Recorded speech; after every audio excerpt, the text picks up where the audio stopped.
First things first, I'm sick as hell, but the show must go on. And if you've been subscribed for a while, you damn well know I'm looking at this cover art and thinking about Tekken.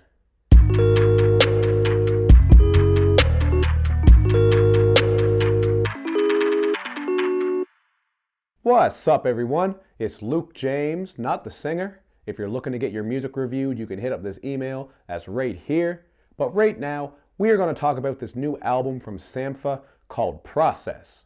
Now, Sampha is a South London singer, songwriter, and producer, and I think a lot of us here in North America first heard of him when he worked with Drake on the song Too Much, although we do have to keep in mind that that track was actually a Sampha song first, so Drake must have heard it and decided that he wanted to work with him and sort of remix it for his album Nothing Was the Same. But either way, Sampha has been working with a lot of big name artists, not just Drake, because he was featured on Kanye West's song St. Pablo, as well as Solange's track Don't Touch My Hair. So he's really been getting his name out there, and this is an album that I was really curious to hear because he has such a unique vocal style. And right from the start, you can tell that you're in for an interesting ride because the song Plastic 100 Degrees Celsius, which is the intro track, has this very mysterious and mystical instrumental to it.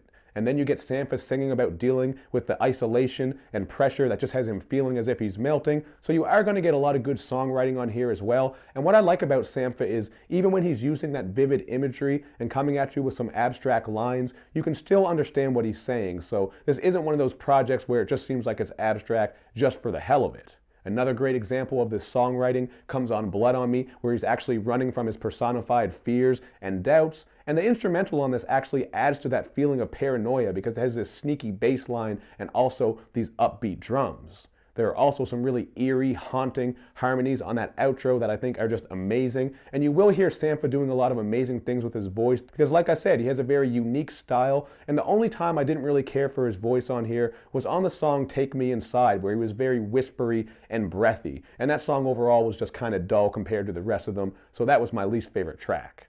But another thing that makes this album so great is how Sampha is able to get so personal and let us into his life, specifically on the song No One Knows Me Like the Piano.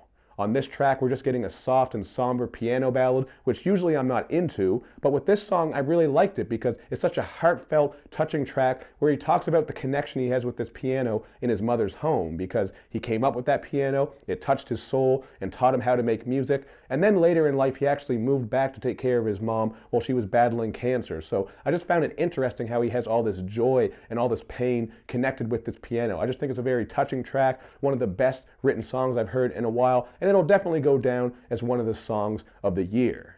Now, there are some other transparent moments on here as well, like What Shouldn't I Be, where he's dealing with lost connections with family members and just how restricting family ties can be. And then on the song Reverse Faults, he's actually looking inward and calling himself out for some of the bullshit that he put someone through in a relationship. So I really enjoyed the content throughout this project, and Reverse Faults has a really dope beat because it's nice and wavy and spacey, and then at about the halfway mark, you get this deep bass that just pounds in, you can feel it in your chest, and it got me kind of hyped. So I like the electronic feel that some of these beats have, and the way that he plays piano on so many of these songs is great as well. There's just a very unique and interesting sound with everything on here. Not just his vocals, but also with the beats. I mean, you do get this very haunting and intoxicating vibe on the song Under, where he's singing about this woman who's like a dark mistress who has him under a spell. And on Kora Sings, you're going to get some African percussion and harps, which is just a very different sound that you don't hear that often. So there's so much happening on this project. And in fact, the first couple of times I listened to this, I wasn't sure if I liked it because there was so much to take in. But the more I sat with it, the more I picked up on the little things, man. All the little switch ups and breakdowns in the beats, instruments coming in, instruments leaving, all these harmonies that he's doing and different vocal stylings. There's just a lot. So I think this is an album that you really have to listen to and give it a chance to grow, because there's so much greatness happening here. I mean, I don't like to tell people to sit with an album for like a week before they like it, but I don't think this is the type of album that you can just skim and know how you feel, because there is just so much going on with it. So I really hope you guys give this a chance. For me, this is a 4.5